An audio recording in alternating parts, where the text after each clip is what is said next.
أعوذ بالله من الشيطان الرجيم. بسم الله الرحمن الرحيم. وعليكم السلام ورحمة الله. الحمد لله رب العالمين، والصلاة والسلام على أشرف الخلائق أجمعين،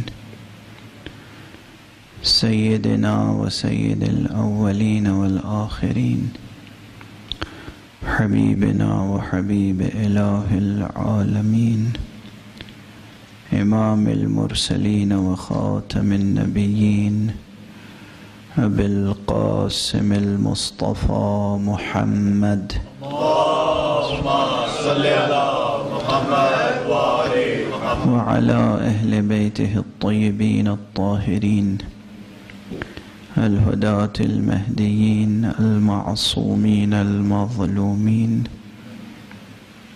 واللعنة الدائمة على أعداء الدين أجمعين. أما بعد، فقد قال الله تعالى عز اسمه في محكم كتابه ومتقن خطابه: بسم الله الرحمن الرحيم. ألف لام ميم. أحسب الناس أن يتركوا أن يقولوا آمنا وهم لا يفتنون. صدق الله العلي العظيم.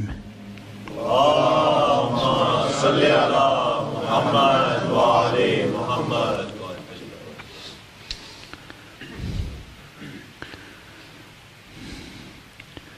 بحمد اللہ کی گفتگو آیے بسم اللہ میں ہے۔ آیے مبارک بسم اللہ، جیسا کہ آپ حضرات کے اذہان عالیہ میں ہے کہ تمام قرآن مجید کا اگر ایک جملے میں خلاصہ کیا جائے تو بسم اللہ الرحمن الرحیم بنتا ہے۔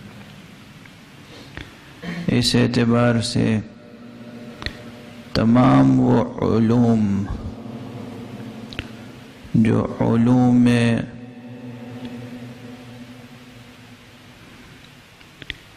توحید اور علوم آخرت کہلاتے ہیں، وہ تمام علوم اس ایک جملے سے مستنبط ہوتے ہیں۔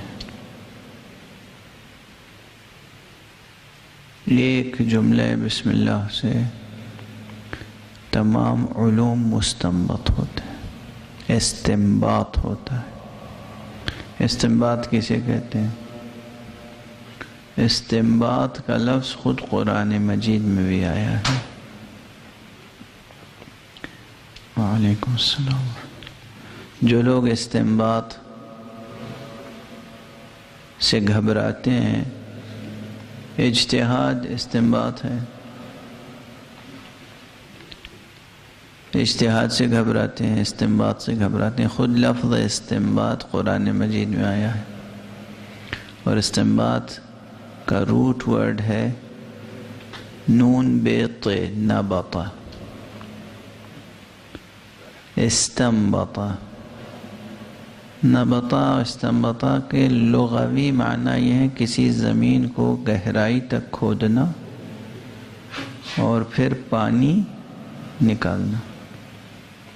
جس طریقے سے زمین کھود کے پانی نکالتے ہیں، اسی طرح عبارتوں کو شکافتہ کر کے معنی نکالنا، اس کا نام ہے استنباط۔ عبارت تو سبھی پڑھتے ہیں، الفاظ تو سبھی پڑھ لیتے ہیں، مگر ان الفاظ کے اندر جو آب حیات معنوی ہے، جو علم ہے، اس کا استنباط کرنا، اس کا استخراج کرنا، یہ ہنر چاہتا ہے، یہ محنت چاہتا ہے۔ اب یہاں پر جو ابھی ظاہری ڈر ڈر کے تو میں اصطلاحیں استعمال کرتا ہوں، اس سے بھی آپ حضرات وحشت کرتے ہیں۔ یہاں پہ ابھی ظاہری بحثیں بہت ہیں، واقعاً کیا پربرکت جملہ ہے۔ علامہ مجد الدین فیروز آبادی عربی زبان کے بہت بڑے لغت نگار ہیں، ڈکشنری لکھی ہے انہوں نے بہت تفصیلی۔ وہ لکھتے ہیں لفظ اللہ کے بارے میں 30 قول ہیں، 30، 1 2 نہیں، 30 قول کہ لفظ اللہ کی حقیقت کیا ہے۔ اب ظاہر ان چیزوں سے آشنا ہونا چاہیے نا۔ لفظ اللہ، ایک قول یہ ہے کہ اصلاً یہ لفظ عربی نہیں ہے، سریانی ہے۔ اصل میں تھا لاہ، وہ آخر سے الف گرا کے شروع میں الف لام لگا دیا تو ہو گیا اللہ۔ یہ ایک قول ہے۔ ایک قول یہ ہے کہ نہیں صاحب، یہ سریانی نہیں بلکہ عربی ہی ہے، مگر یہ نہ اسم ذات ہے نہ اسم علم ہے، یہ بھی صفت ہے، مشتق ہے کلمہ، اللہ کے لیے استعمال ہوتا ہے۔ یہ ایک قول ہے۔ ایک قول یہ ہے کہ نہیں، یہ کلمہ عربی ہے اور اللہ سبحانہ و تعالیٰ کے لیے استعمال ہوتا ہے، لیکن علم بالوضع نہیں ہے، علم بالغلبہ ہے۔ اب یہ کیا ہوتا ہے؟ علم کے معنی تو آپ سمجھتے ہیں، علم یعنی پراپر ناؤن۔ علم کبھی بالوضع ہوتا ہے، یعنی کوئی واضع اس کو وضع کرتا ہے، نام رکھنے والا نام رکھتا ہے۔ جیسے آپ کے یہاں بچے کی ولادت ہوتی ہے تو آپ نام رکھتے ہیں، تو قصد و ارادہ ہوتا ہے، موضوع لہ معین ہوتا ہے، لفظ آپ لیتے ہیں اور اس کے لیے مخصوص کر دیتے ہیں۔ تو اللہ سبحانہ و تعالیٰ کی ذات پاک کے لیے کسی نے یہ لفظ مخصوص نہیں کیا۔ اگر مخصوص کرتا کوئی ایک شخص تو وہ واضح ہوتا، اللہ کی ذات موضوع لہ ہوتی، یہ لفظ وضع ہوتا اور علم بالوضع کہلاتا۔ کہتے ہیں نہیں، یہ علم بالوضع نہیں، علم بالغلبہ ہے۔ بالغلبہ کے معنی ہے کہ آپ کسی شخص کو یا کسی چیز کو یا کسی شہر کو کسی ایک نام سے پکارنا شروع کر دیں۔ بہت سے لوگ نام رکھ دیں اور پکارنے لگیں، پکارتے پکارتے اس کا وہی نام پڑ جائے، یہ علم بالغلبہ ہے۔ کچھ کہتے ہیں نہیں صاحب، یہ علم بالغلبہ نہیں، علم بالوضع ہے۔ اس میں بھی کئی رائے ہیں کہ علم بالوضع ہے، کس نے وضع کیا ہے؟ واضع انسان ہے یا واضع خود اللہ سبحانہ و تعالیٰ کی ذات ہے؟ اللہ نے یہ لفظ اپنی ذات کے لیے مخصوص کیا۔ یہ جو بحث ہے کہ عالم ہے یا نہیں، ہر ایک کے اپنے دلائل ہیں۔ کہتے ہیں لفظ اللہ، ذات اللہ کے لیے علم جو لوگ نہیں مانتے وہ کہتے ہیں ہم اس لیے نہیں مانتے، علم تو اس کا رکھا جاتا ہے جو ذات معین ہو اور جس کی طرف اشارہ کیا جا سکے۔ اللہ سبحانہ و تعالیٰ کی ذات ہمارے لیے کہاں معین ہے، کہاں ہم اس کی طرف اشارہ کر سکتے ہیں؟ وہ مشار الیہ واقع نہیں ہو سکتا ہے، اس لیے ممکن نہیں ہے کہ ہم علم کے قائل ہوں اس کے لیے۔ بس ایک حقیقت ہے، اسم ہے۔ جیسے انسان، تو کسی ایک انسان کو انسان تھوڑی آپ کہتے ہیں، انسان بہت سے انسان ہیں، کسی مخصوص، اسی لیے اللہ کی ذات ہے، لیکن اللہ علم نہیں ہے۔ اگر علم ہوگا تو ہم اس کی طرف اشارہ کر سکیں، یہ ایک دلیل ہے ان کی۔ غرض کہ اس لفظ اللہ میں لفظی اعتبار سے اہل لغت میں 30 یا 30 سے زیادہ قول موجود ہیں.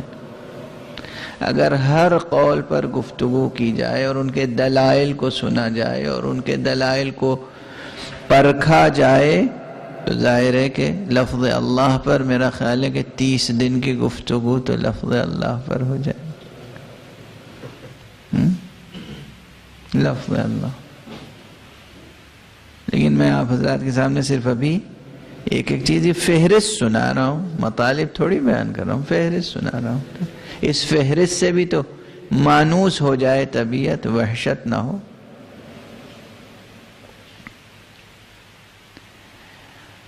جو یہاں پر اہم بحث ہے جس کی طرف کل اشارہ کیا تھا میں نے،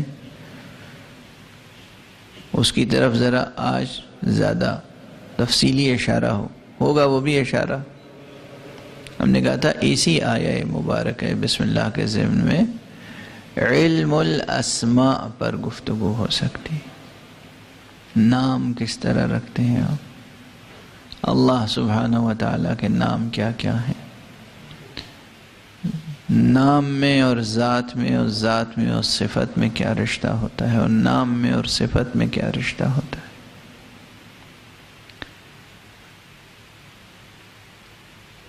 اب یہاں پر بس سنا دوں گا اور ممکن ہے ایک آدھ مثال سے بات واضح ہو جائے.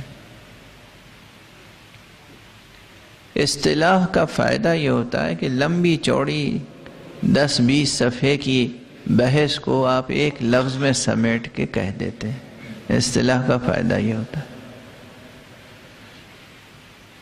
چنانچہ منطق کی اصطلاح میں آپ حقیقت کو، کسی حقیقت کو یا حقیقت مطلقہ کو، اگر آپ اس کو لا بشرط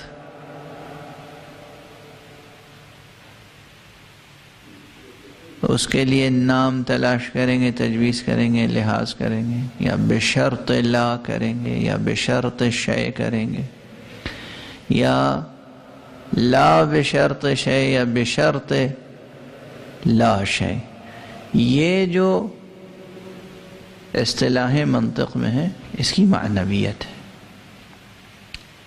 اب ظاہر بالکل فنی بحث چھوڑ کے اصطلاحیں میں نے ایسے ہی ذکر کر دی، ذہن میں پڑی رہیں گی، کان میں پڑی رہیں گی. احساس ہوگا کہ کبھی ٹکرایا تھا یہ لفظ کان کے پردے سے. دیکھیے اس کا بھی فائدہ ہوگا.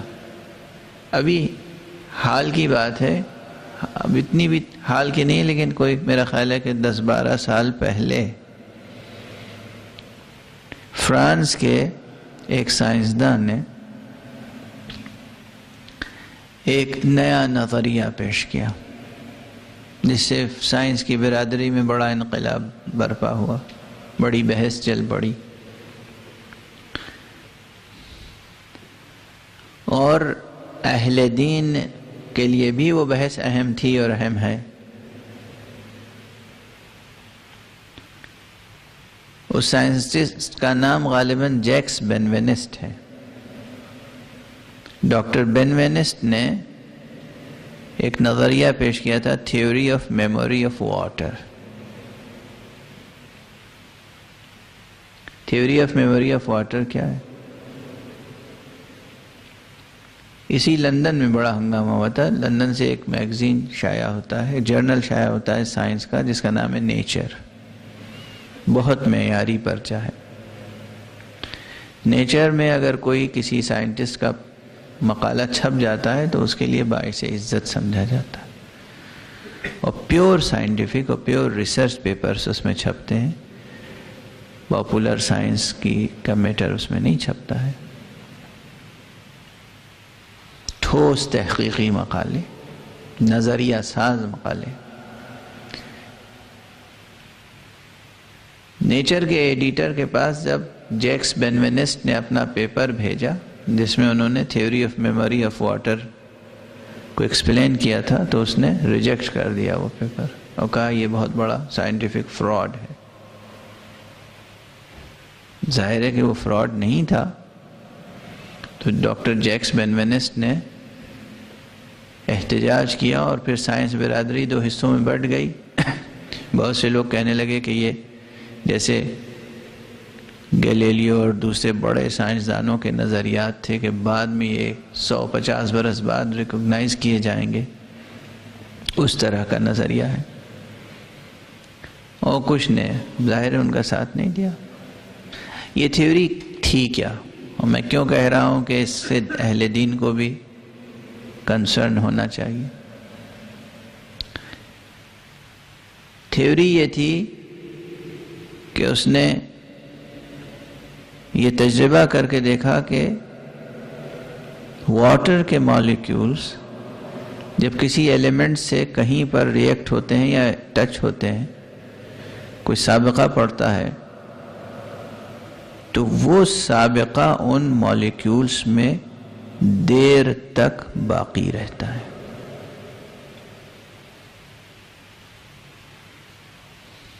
یہ مختلف طریقوں سے اس نے تجربات کر کے ثابت کیا۔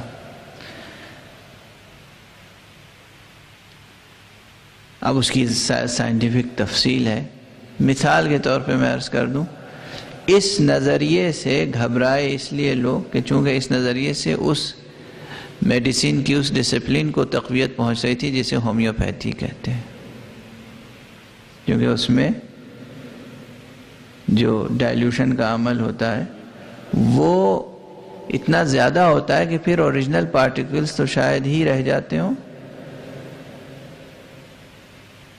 اس کو تقویت پہنچ رہی تھی۔ اگر اس سسٹم کو تقویت پہنچتا تو ظاہر ہے کہ یہ جو سرمایہ داروں نے انویسٹمنٹس کر رکھے ہیں انسانوں کی زندگیوں کو سے مذاق کرنے کے لیے، جو آپ حضرات کو دوائیں کھلائی جاتی ہیں اور ایک دوا کھلائی جاتی ہے کسی ایک مرض کے لیے اور نتیجے میں 2 4 10 نئے مرض پیدا ہو جاتے ہیں۔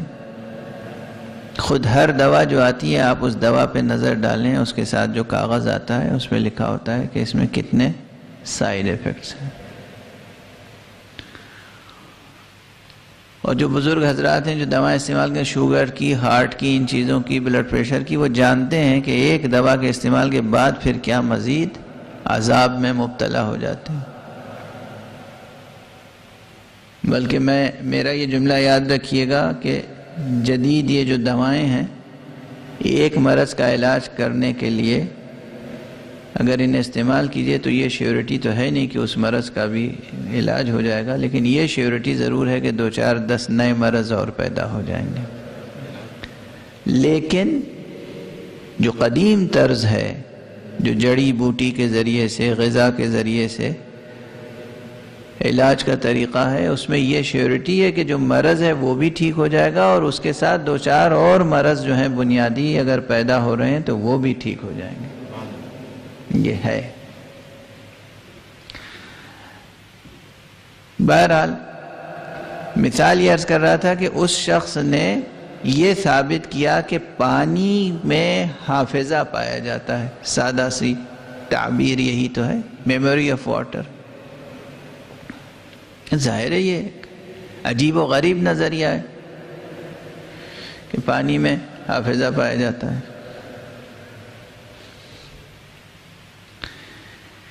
اس سے اہل دین کا کیا واسطہ ہے؟ اہل دین یہ کہتے ہیں کہ مادے میں شعور نہیں پایا جاتا۔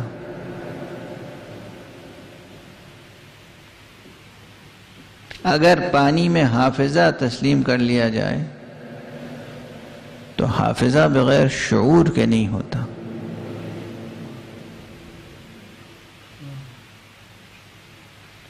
تو علم کلام کے متون کو تبدیل کرنا پڑے گا، اور یہ میں نے 10 سال پہلے بھی کہا تھا، آج بھی کہہ رہا ہوں۔ ہماری جو پرانی علم کلام کی کتابیں ہیں جو اب بھی مدرسوں میں پڑھائی جا رہی ہیں، ان علم کلام کی کتابوں کو بدلنا ہوگا، متن تبدیل کرنا ہوگا، دلائل تبدیل کرنے ہوں گے۔ فرسودہ ہو گئے بہت سے دلائل، کل کے کل نہیں لیکن بہت سے دلائل فرسودہ ہو گئے۔ اس وقت کی معلومات بشری کے مطابق وہ دلیلیں قائم کی گئی تھیں. آج جو بشر کی معلومات ہیں، آج جو انسانی معلومات ہیں، ان کے پیش نظر ہمیں نئی دلیلیں پیش کرنی ہیں. بہرحال یہ برسبیل تذکرہ بات آ گئی تھی، اور اصل جو گفتگو تھی وہ یہ کہ سائنس کی دنیا میں بھی جب نام رکھتے ہیں آپ تو نام رکھنے کا کوئی طریقہ ہوتا ہے، کوئی کرائٹیریا ہوتا ہے. عام محسوس مثال، آپ کسی ایک شخص کا نام، ایک انسان کا نام رکھتے ہیں تو کچھ امور کو لحاظ کرتے ہیں، اس کے بعد نام رکھتے ہیں. یہ لحاظ کس طرح کرتے ہیں؟ کسی شہر کا نام رکھتے ہیں، کسی شے کا نام رکھتے ہیں. اب میں بالکل ایسی مثالیں دے دوں جو آپ ہنس ہنس کے یاد رکھیں گے.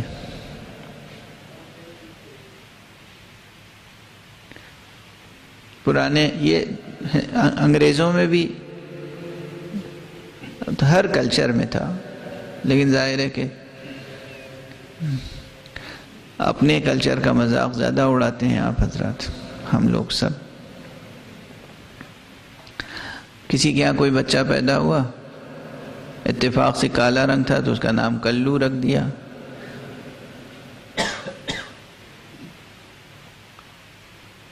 یا بدھ کے روز پیدا ہوا تھا تو اس کا نام بدھو رکھ دیا. کوئی بچی پیدا ہوئی جمعرات کو تو جمعراتن نام رکھ دیا. جمعے کو پیدا ہوئے جمن نام رکھ دیا، وغیرہ وغیرہ. نام رکھنے میں آپ نے کس چیز کا لحاظ کیا؟ کسی ایک چیز کا لحاظ کیا. رنگ کا لحاظ کیا، دن کا لحاظ کیا، یا اس کی ولادت کے وقت کوئی واقعہ پیش آ گیا. موسم نہیں تھا لیکن بارش ہونے لگی، اب آپ نے اس لحاظ سے کوئی نام رکھ دیا. کبھی رنگ کا لحاظ کیا، کبھی دن کا وقت کا لحاظ کیا، کبھی مکان کا لحاظ کیا، جگہ کا. خاندان فرض کیجئے کہ ہندوستان کا تھا یا چین کا تھا یا جاپان کا تھا، عمرے کے لیے گئی ہوئی تھی فیملی، بچے کی ولادت مکے میں ہو گئی، ان کا نام مکی رکھ دیا. تبرکن تیمنن. بہت سے لوگوں کا نام کربلائی رکھ دیا گیا، کربلا میں پیدا ہوئے. کبھی زمان کا لحاظ کیا، کبھی مکان کا لحاظ کیا، کبھی کسی واقعے کا لحاظ کیا، نام رکھ دیا. تو نام رکھنے میں کسی نہ کسی اضافی شے کا لحاظ کیا جاتا ہے ذات کے علاوہ بھی. توجہ ہے. کبھی کسی ایک شے کا، ایک امر کا لحاظ کیا جاتا ہے، کبھی ایک سے زیادہ چیزوں کا لحاظ کیا جاتا ہے. کبھی بہت سی چیزوں کا لحاظ کیا جاتا ہے، کبھی خارجی امور کا بالکل لحاظ نہیں کیا جاتا، کسی داخلی امر کا لحاظ کیا جاتا ہے. یعنی کبھی کوئی ایک صفت نظر میں رکھ کے نام رکھا جاتا ہے، کبھی بہت سی صفتیں لحاظ کر کے نام رکھا جاتا ہے. اس طرح نام رکھنے کے مراتب الگ الگ ہو جاتے ہیں، نام کی قسمیں ہو جاتی ہیں، نام کے مراتب ہو جاتے ہیں. ایک اور مثال دی تھی دوسرے سیاق و سباق میں، مگر میں اس کو پھر اس وقت یاد دلا دوں. ایک شخص ہے، اس کا نام ہے اسد اللہ، نام رکھ دیا اسد اللہ. یہ صرف اس شخص کا نام ہے. اب اگر وہ شاعر بھی ہے تو اس نے ایک تخلص اپنا اضافہ کر لیا تو غالب نام ہو گیا. اگر اس کو دربار میں کہیں کوئی اونچا منصب نصیب ہے اور دربار کی طرف سے اسے لقب دیا گیا تو نجم الدولہ، دبیر الملک، یا مثلا خاقانی ہند یا ملک الشعراء یا جو بھی دربار سے ملا لقب، ایک ہی شخص کے نام اور القاب بڑھتے چلے گئے. ہر چیز میں ایک خاص چیز کا لحاظ بڑھتا چلا گیا. ٹھیک ہے نا؟ یہ ابھی صرف مثالیں عرض کر رہا ہوں، مثالوں میں وقت گزر جاتا ہے اور بات اصل رہ جاتی ہے. اگر ہم ایک یہاں کتنی چیزیں ہیں، توجہ رکھیے گا. ممبر ہے، ممبر پہ کوئی چادر ہے، چادر پہ میں بیٹھا ہوا ہوں، سامنے مائک ہے، ادھر تخت ہے، فرش ہے، چھت ہے، دیوار ہے، یا آپ حضرات ہیں. یہاں اس ہال میں کتنی چیزیں ہیں. کوئی ایک نام ایسا رکھا جا سکتا ہے جو ہر شے پر اس کا اطلاق ہو؟ یہ تو ہر چیز کا الگ الگ نام ہے. میرا نام الگ ہے، بلکہ میرے بھی ایک سے زیادہ نام ہے. یہ ممبر ہے، یہ مائک ہے، یہ فرش ہے، یہ چھت ہے، یہ دیوار ہے. ہر چیز کا نام الگ الگ ہے، ہر چیز کی نوعیت الگ الگ نظر آ رہی ہے.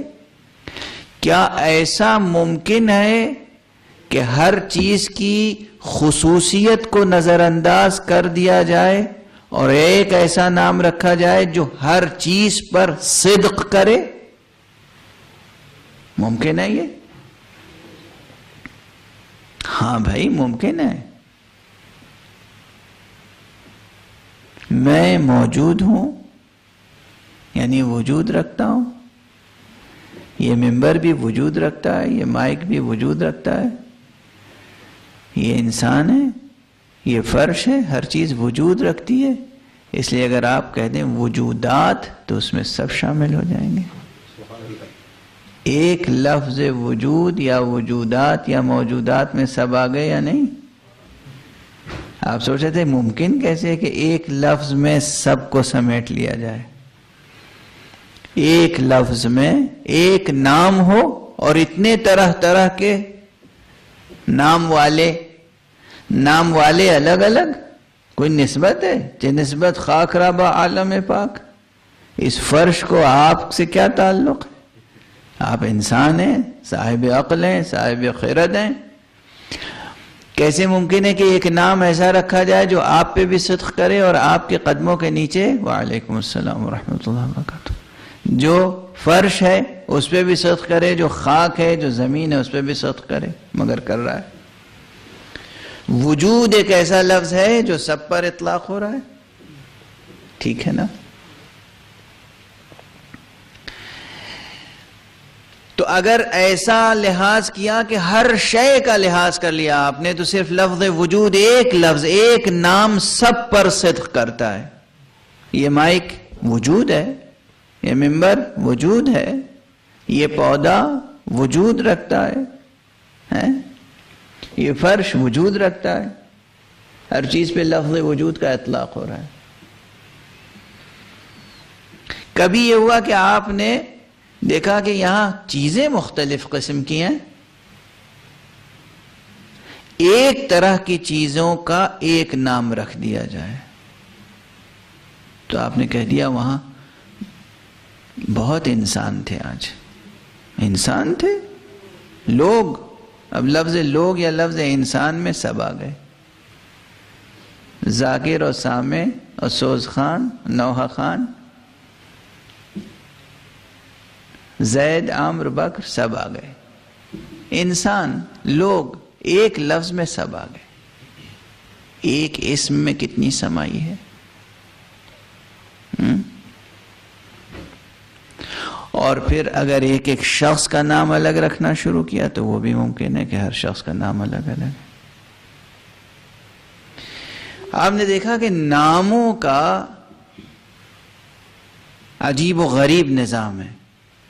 کبھی ایک لفظ یا ایک اسم میں مختلف قسم کی چیزوں کو شامل کیا جا سکتا ہے، اور کبھی ایک ہی چیز کے مختلف نام رکھے جا سکتے ہیں۔ کبھی ایک لفظ آپ کو نظر آئے، ایک اسم، تو آپ ہی نہ سمجھیے گا کہ ایک ہی موجود ہوگا، ایک پرٹیکولر چیز ہوگی وہاں پر۔ ممکن ہے بہت سی چیزیں ہوں، اس پہ ایک لفظ کا اطلاق ہوا، اور کہیں ایک سطر دو سطر میں نام ہی نام لکھے ہوں، تو یہ نہ سوچیے گا کہ بہت سے 10 افراد ہوں گے۔ معلوم نجم الدولہ، دبیر الملک، خاقانی ہند، ملک الشعراء، اسد اللہ، غالب، ایک ہی صاحب تھے، 7-8 لوگ نہیں تھے، ایک ہی صاحب تھے۔ عجیب و غریب بحث ہے نا۔ ان سب بحث کا نتیجہ زندگی کے ساتھ جڑا ہوا ہے۔ تمام حقیقتوں کو سامنے رکھنا لحاظ کر کے حقیقت الحقائق تک اگر آپ پہنچنا چاہیں، حقیقت الحقائق بس ایک ذات اللہ سبحانہ و تعالیٰ کی ہے۔ وہ ذات کیسی ہے ہم نہیں جانتے۔ نام اس حقیقت کو تصور میں لائے جو حقیقت اصل حقائق ہے۔ بس اتنی بات ذہن میں ہے کہ اصل حقائق ہے، اصل موجودات ہے۔ کوئی شے تو ہوگی اصل موجودات۔ جو لوگ اللہ سبحانہ و تعالیٰ کی ذات پاک میں بحث کرتے ہیں، ان کے لیے اکثر ہمارے بزرگ اساتذہ کہتے رہے ہیں کہ یہ وہ لوگ ہیں جو ذات قدیم میں بحث نہیں کرتے ہیں، اس ذات کے ان صفات کو قبول کرنے میں ان کی عقلیں حیران رہ جاتی ہیں۔ جو صفات بیان کی جاتی ہیں، کوئی نہ کوئی چیز تو قدیم ہوگی، لیکن وہ چیز جو قدیم ہے وہ ایک ہے یا ایک سے زیادہ، اور اس کے صفات کیا ہیں، اس کے ایٹریبیوٹس کیا ہیں، اس کی کیریکٹرسٹکس کیا ہیں، یہ بحث یہاں پر ہے۔ یوں سائنس خود وحدت کی تلاش میں ہے۔ پرانی مثال ہے، نہ جانے کب سے یہ اسٹرگل چل رہی ہے، یہ بحث چل رہی ہے کہ کائنات میں کارفرما قوتیں کتنی ہیں۔ آئنسٹائن کے زمانے میں بھی 4 قوتوں میں وحدت کی تلاش کی جا رہی تھی۔ یہ کہا گیا کہ بنیادی 4 قوتیں ہیں، 4 فورسز ہیں، گریویٹیشنل فورس ہے، الیکٹرو میگنیٹک فورس ہے، اور نیوکلیئر فورس ہے۔ وہ بھی 2 قسم کا ہے، اسٹرانگ نیوکلیئر فورس ہے اور ویک نیوکلیئر فورس ہے۔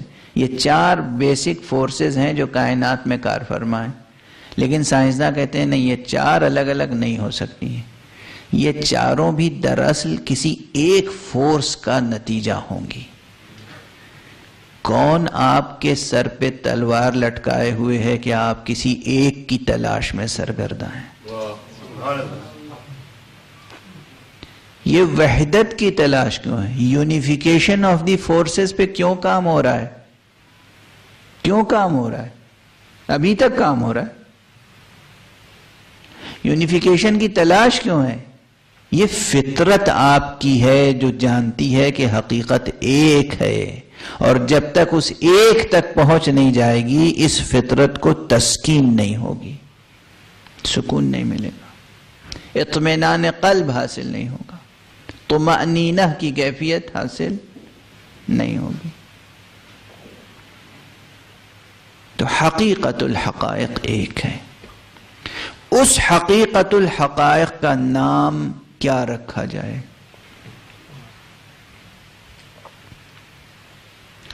اس کا نام رکھنے میں کن چیزوں کا لحاظ کیا جائے اور کن چیزوں کا لحاظ نہ کیا جائے، یہ ایک بحث۔ دوسری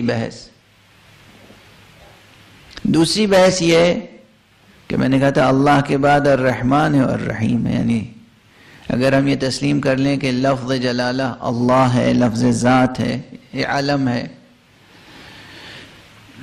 تو پھر الرحمن کی کیا حیثیت ہے اور الرحیم کی کیا حیثیت ہے؟ پہلے الرحیم کیوں نہیں آیا، بعد میں الرحمن کیوں نہیں آیا؟ پہلے الرحمن کیوں آیا، بعد میں الرحیم کیوں آیا؟ یہ ترتیب کیا ہے؟ بے اسم اللہ الرحمن الرحیم. آپ دیکھیے ترتیب کو بدل کے دیکھیے، کانوں کو بھی برا معلوم ہوگا. اور اس کی توجیہ تو یہ کی جا سکتی ہے کہ ایک جملہ ہمیشہ سے سنتے آئے ہیں، تبدیلی ہو گئی تو ظاہر ہے برا معلوم ہوگا، لیکن نہیں، یہ بات یوں نہیں ہے.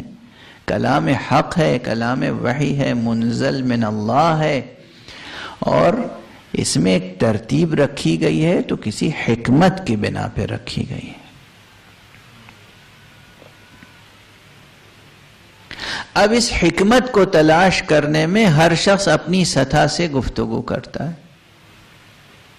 وہاں بھی ایک بالکل ظاہری مکتبی مثال دے دوں. کچھ لوگ کہتے ہیں الرحمن میں معنی زیادہ ہیں اور الرحیم میں الرحمن کے مقابلے میں کم ہے. اور دلیل کیا دیتے ہیں؟ رحمان میں 5 حرف ہیں، رحیم میں 4 حرف ہیں. جہاں حرف زیادہ ہوں گے وہاں معنی زیادہ ہوں گے، جہاں حرف کم ہوں گے وہاں معنی کم ہوں گے. اس کو کہتے ہیں زیادت المبانی تدل علی زیادت المعانی، کہ مبانی زیادہ ہوں گے تو معانی زیادہ ہوں گے. تو کوئی اس انداز سے سوچتا ہے جو مکتبی انداز ہے اور آسودہ ہو جاتا ہے، اور کوئی اس سے بڑھ کے آگے بڑھتا ہے. خود قرآن مجید کی دوسری آیتوں کی روشنی میں اور فرامین پیغمبر و اہل بیت پیغمبر علیہم الصلاۃ والسلام کی روشنی میں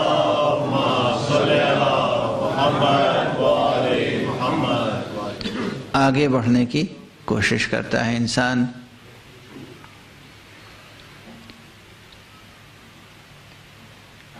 یہاں پر جو استفادہ میں نے کیا آیت اللہ سید مصطفیٰ خمینی رحمۃ اللہ علیہ رضوان اللہ تعالی علیہ ان کی تفسیر سے، ظاہر ہے یہ ضروری نہیں ہے کہ انسان اس مسلک کو قبول کر لے، لیکن بہرحال ایک استفادہ ہے. مجھے یہ شرف ہے کہ میں نے اپنے بچپنے میں آیت اللہ سید مصطفیٰ خمینی کی ایک خدمت کی ہے ذاتی طور پر، اور ان کے ہمراہ نجف سے شام تک بی بی جناب زینب سلام اللہ علیہا کی زیارت کرنے کے لیے ہم انہی کے کارواں میں گئے تھے. وہ امیر کارواں تھے اور ہم اس وقت ان کے لطف اور محبت سے بہت سرشار رہے. اگر وہ نابغہ شہید نہ کر دیا گیا ہوتا تو اس نے نہ جانے قرآن مجید کی تفسیر میں کیا قیامت برپا کی ہوتی. اس وقت اس جوانی میں انہوں نے جو تفسیر لکھی ہے، اور صرف میں نے کل عرض کیا تھا کہ سورہ مبارکہ حمد کی تفسیر 2 ضخیم جلدوں میں، بسم اللہ کی تفسیر تقریباً 1 جلد ہے. وہ فرماتے ہیں کہ اللہ کو اگر ہم اسم ذات تسلیم کر لیں تو الرحمن اور الرحیم یہ 2 الفاظ نہیں ہیں، بلکہ 2 سرچشمے ہیں علوم کے.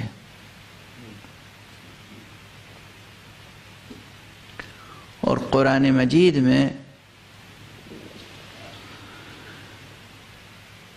جو چند کتابوں کا حوالہ دیا گیا ہے، کہیں کتاب مبین کا لفظ آتا ہے، کہیں کتاب مکنون کا لفظ آتا ہے، کہیں لوح محفوظ کا لفظ آتا ہے. انہوں نے 2 لفظ استعمال کیے، لوح قضا اور لوح قدر. فرماتے ہیں الرحمن لوح قضا ہے، الرحیم لوح قدر. آپ نے سن لیا اور سبحان اللہ کہہ دیا. الرحمن لوح قضا ہے، الرحیم لوح قدر. یہ لوح قضا لوح قدر دو الفاظ میں کیا پوشیدہ ہے معانی. الرحمن لوح قضا ہے، الرحیم لوح قدر. یہ الفاظ نہیں ہیں، یہ بجائے خود کتابیں ہیں، یہ بجائے خود مقامات ہستی ہیں اور مقامات ہستی کی حکایت کرتے ہیں. اللہ سبحانہ و تعالی کی ذات کو اگر تصور کریں کہ جس سے ہم عاجز ہیں، لحاظ کریں کہ جس سے ہم عاجز ہیں، حقیقت الحقائق، ہر شے کی اصل، اس کو آپ نے کہہ دیا اللہ. کچھ نہیں تھا، بس ذات حق تھی. اسی ذات سے سب کچھ وجود میں آیا. تو یہ سب کچھ جو وجود میں آیا، یہ ایک دم تو وجود میں آیا نہیں، مراتب میں وجود میں آیا نا، مراتب میں وجود میں آیا. آپ کوئی گھر بناتے ہیں، مکان بناتے ہیں، تو پہلے اس کا نقشہ ذہن میں رکھتے ہیں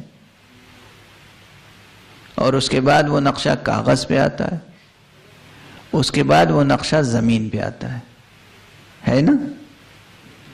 انسان نے تصور کیا کہ جو کچھ عالم ہستی ہے وہ عالم ہستی پہلے علم الہی میں ثبت ہوگی. علم الہی میں یہ سب ہستیاں ہوں گی، پھر علم سے فعل میں بدلی ہوں گی. فطری بات ہے نا، اس میں کوئی مشکل نہیں ہے. وہ مقام علم الہی کو اگر لحاظ کریں، ذات بشمول مقام علمی میں تمام مخلوقات اور تمام کائنات کو، تو اس مقام کو کیا نام دیں گے؟ اور وہ ذات بشمول تمام مقامات ہستی فعلی صورت میں، اس مقام کو کیا نام دیں گے؟ توجہ ہے. یہ پوری بحث اسی بسم اللہ الرحمن الرحیم میں طے ہونی ہے، اسی لیے کہ اس میں طے ہے، اسی میں طے ہے، اسی میں پوشیدہ ہے. ذات میں اور اس کی خلقت میں ربط و رشتہ کیا ہوتا ہے؟ آپ ایک آرٹسٹ ہیں اور آپ نے ایک پینٹنگ بنائی. اب وہ پینٹنگ دیوار پہ لگی ہے، آپ میں اور اس میں کیا رشتہ ہے؟ اور اس کی حیثیت آپ کی ذات سے کون سی حیثیت ہے؟ سوال کا جواب دیجئے. ایک شاعر ہے، اس نے شعر کہا، شعر چھپ گیا کاغذ پر. وہ جو چھپا ہوا شعر ہے کاغذ پر، اس کا اس شاعر سے کیا رشتہ ہے؟ توجہ ہے. آپ نے کوئی کتاب لکھی، کتاب چھپ گئی، کتاب لکھ دی، کاغذ پہ آ گئی، چھپ گئی، 2 دفتیوں کے درمیان کتاب تقسیم ہو گئی. وہ کتاب وہاں الماری پہ رکھی ہے، آپ یہاں بیٹھے میں، آپ میں اور اس کتاب میں کیا رشتہ ہے؟ کوئی رشتہ ہے یا نہیں ہے؟ ہے تو کس قسم کا رشتہ ہے؟ اس کتاب کی کوئی مستقل حیثیت ہے یا آپ کی مستقل حیثیت ہے یا دونوں کی مستقل حیثیت ہے یا ایک کی حیثیت دوسرے کے ساتھ مشروط ہے؟ توجہ ہے. اس کتاب کی حیثیت کیا ہے جسے خود آپ نے لکھا ہے؟ اور آپ میں اور اس کتاب میں جو رشتہ ہے، ربط ہے، اس رشتے اور ربط کو کس لفظ سے، کس نام سے ظاہر کریں گے؟ وہ شعر ہے، آپ شاعر ہیں، شعر و شاعر میں ربط کا نام کیا ہے؟ یہ ربط بجائے خود کوئی مستقل شے ہے یا غیر مستقل ہے؟ کل کیوں میں نے یہ بحث اٹھائی تھی کہ بائے بسم اللہ کے معنی مستقل ہیں یا غیر مستقل، اور اللہ سبحانہ و تعالی نے اپنی کتاب کو ایک ایسے لفظ سے کیوں شروع کیا کہ جس کے معنی مستقل نہیں ہیں؟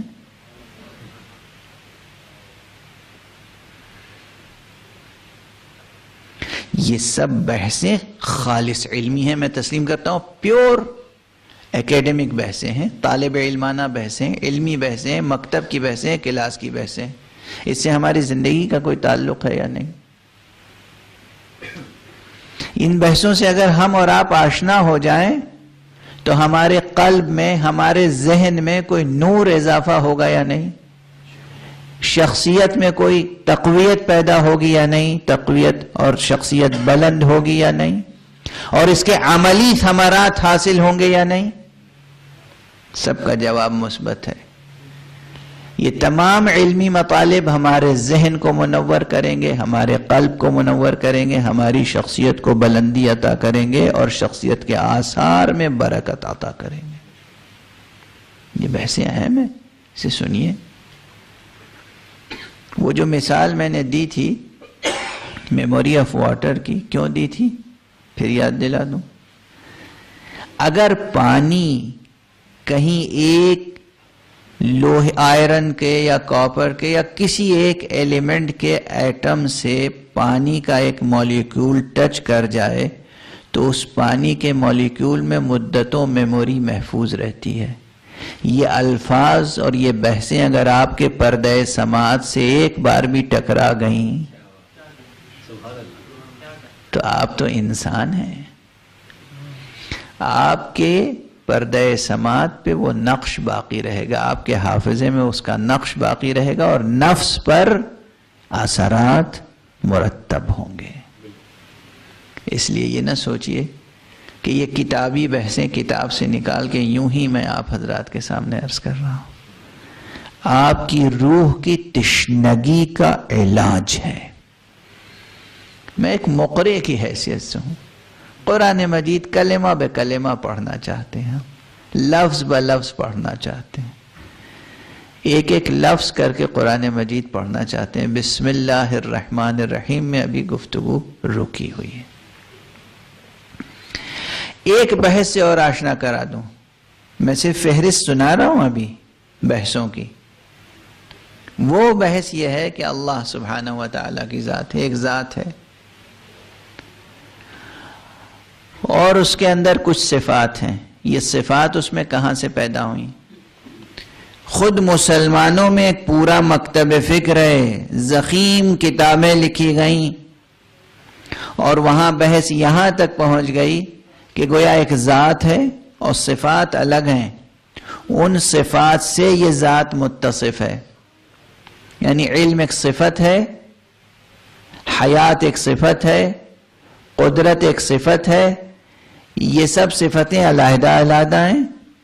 بعد میں ان صفتوں کا رشتہ ذات سے قائم ہوا اور ذات متصف ہوئی ان صفات سے، ٹھیک ہے؟ چنانچہ ان صفات کو زائد بر ذات مانا گیا۔ تو بحث یہ پیدا ہو گئی کہ پھر قدیم کتنی چیزوں کو مانے ہم؟ ذات قدیم ہے یا ذات کے ساتھ اور صفتیں بھی قدیم ہیں؟ ایک ذات قدیم ہے، ایک اس کے ساتھ علم ایک صفت ہے جو قدیم ہے، قدرت ایک صفت ہے جو قدیم ہے، حیات ایک صفت ہے جو قدیم ہے۔ یعنی قدیم ایک نہیں، 8-9 قدیم ہے ماشاءاللہ۔ یہ 8 یا 9 قدیم صفات کو تسلیم کرنا کیا توحید کے منافی نہیں ہے؟ تو جو لوگ صفات کو زائد بر ذات تسلیم کرتے ہیں ان کی توحید کی حقیقت کیا ہے؟ اور اگر یہ ذات اس صفت سے متصف ہے تو یہ ذات اس صفت کی محتاج ہوئی تو پھر یہ ذات غنی علی الاطلاق کیسے ہو سکتی ہے؟ اور جو خود محتاج ہو وہ دوسرے کی احتیاج کو کیا دور کر سکتا ہے؟ تو یہ صفتیں، یہ بحثیں جو کتابوں میں یا مدرسوں میں محدود ہیں، یہ بحثیں ہماری زندگی سے تعلق رکھتی ہیں اور اس حقیقت سے تعلق رکھتی ہیں. اگر ہم نے صفتوں کو زائد بر ذات تسلیم کیا تو وہ ذات صفتوں کی محتاج ہوگی، اور جو خود محتاج ہو، بے نیاز نہ ہو، وہ دوسروں کی نیاز کیا پوری کرے گا؟ اس لیے اس مکتب کے مقابلے میں اس اشتباہ کو دور کرنے کے لیے ہمارے ہاں ابتدائی دینیات میں بھی لکھا جاتا ہے کہ اللہ سبحانہ و تعالیٰ کی صفتیں زائد بر ذات نہیں ہیں، بلکہ صفتیں عین ذات ہیں. یعنی وہی ایک ذات ہے اور اسی کی بنیادی صفت ہے علم. الگ کہیں کوئی صفت نہیں ہے علم. اس کے ہاں مانگے کا اجالا نہیں ہے، سارا اجالا اس کی ذات کا اجالا ہے. اللہ نور السماوات والارض، وہ خود نور ہے، اس کی ذات سرچشمہ صفات ہے. نہ کہ صفات کہیں خارج میں ہیں ذات کے، زائد بر ذات ہے. علم کہیں ہے، اس علم کی نسبت سے یہ عالم ہے. قدرت کہیں ہے، اس قدرت کی نسبت سے یہ قادر ہے. حیات کہیں ہے، اس حیات کی نسبت سے یہ حی ہے. نہیں، یہ خود حیات ہے، یہ خود قدرت ہے، یہ خود علم ہے. اس کی نسبت سے دوسرے عالم ہوتے ہیں، دوسرے قادر ہوتے ہیں، دوسرے حی ہوتے ہیں. ہم اللہ سبحانہ و تعالیٰ کی صفات کی نسبت سے ہمارے اندر صفات پیدا ہوتی ہیں اس کے افاضے سے، نہ کہ اس کی ذات خود صفات کی محتاج ہو. میرا خیال ہے کہ وقت گزر چکا، آگے بڑھ گیا، اس لیے ہم دعا پہ گفتگو کو تمام کرتے ہیں کہ پروردگار ہمیں اپنے اسماء کے صدقے میں ہمارے وجود میں بھی ان صفات کو ودیعت فرما کہ جو صفات ہمیں اس دنیا اور آخرت دونوں جہانوں میں ثبات اور دوام عطا کر سکیں. بسم اللہ الرحمن الرحیم. اللہم کن لولیک الحجة ابن الحسن صلواتک علیہ وعلى آبائه فی هذه الساعة وفی کل ساعة ولیا وحافظا وقائدا وناصرا ودلیلا وعینا حتی تسکنه ارضک طوعا وتمتعه فیها طویلا.